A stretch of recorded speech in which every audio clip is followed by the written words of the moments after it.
What if people actually have copper toxic symptoms, okay, and they may not even know it, okay? So what do they look like?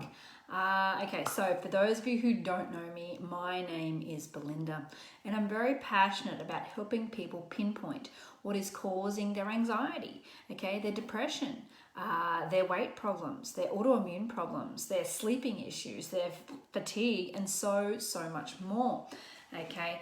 And this is something that I actually see quite a bit of, because when we do a hair test, one of the things that we look at is copper in the body.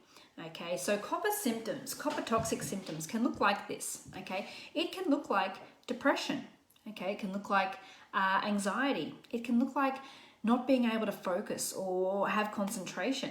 Okay, it can also be overworked adrenals, okay, which actually causes fatigue. Okay, so all of these things can be associated with copper toxicity. It can be associated with other things as well. This is just one thing that we can look at. Okay, it can be associated with insomnia, not being able to get to sleep.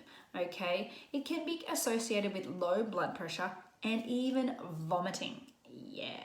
Okay, so what actually causes copper toxicity? Now, there is actually two sides to this, okay, and it's really important to distinguish that there is actually a difference, a big difference, okay? So physical things that can actually cause copper toxicity can be things like cookware. What are we actually cooking in? Are we cooking in copper pots? Okay, that can actually be a problem. Number two, which actually can be quite a big problem, and I see it quite often, is birth control can have copper in it, particularly the copper IUD. Okay, this can actually release copper in the body and create some really significant symptoms. And I have actually had people who have decided to get this removed for that reason. Okay, so it can be pretty scary. We're trying to do something to help us, but it can actually have and create other symptoms. That's pretty scary, right? Okay, it can be in supplements.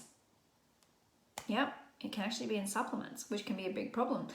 It can be because we have low stomach acid. Yeah, this can actually be a cause of copper deficiency. And it can actually be caused by a zinc deficiency as well. Okay, so these are just a few things that we can actually look at. Now, on the flip side, okay, because if you've done any of my trainings, you'll know how important copper is actually in the body, because copper is actually something that we require to support our immune system so that we can actually be healthy.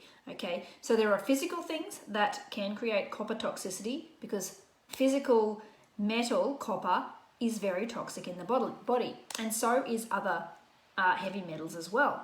Okay, but on the flip side, our body actually makes copper. Yeah, I know, this is going to really do a head spin, right? And there is a problem when we are making copper, okay, because this is actually what shows on some of the hair tests. Some of the hair tests I see have this ridiculous amount of copper in it, okay, and that is unbound copper, okay? That means copper is in the body having a rave like a teenager and is going completely out of control, okay? And it's not where it's supposed to be. So copper is actually supposed to be in the cell, okay? But when copper isn't making it into the cell, it's called unbound. When it's in the cell, it's bound, and that's where it's supposed to be.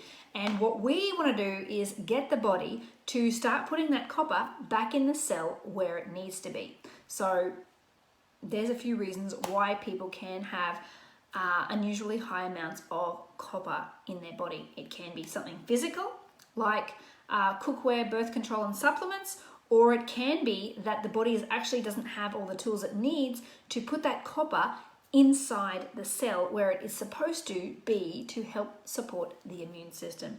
Okay, now if you feel like this is something that may be affecting you, then feel free to reach out. Okay, I do consultations privately, and they go for 2 hours, and they're 168 Australian dollars. It does not matter where in the world you are. It's done via PayPal, and we can have further conversation about this. Or if you just want to have a quick chat about it, just flick me a message and say, hey, do you think this could be something that's affecting me? Okay, and you just let me know what some symptoms that you are experiencing, and we can talk further on that. What does it hurt to ask a question? Doesn't. Okay, anyway, you have an awesome day and I will see you tomorrow. Bye.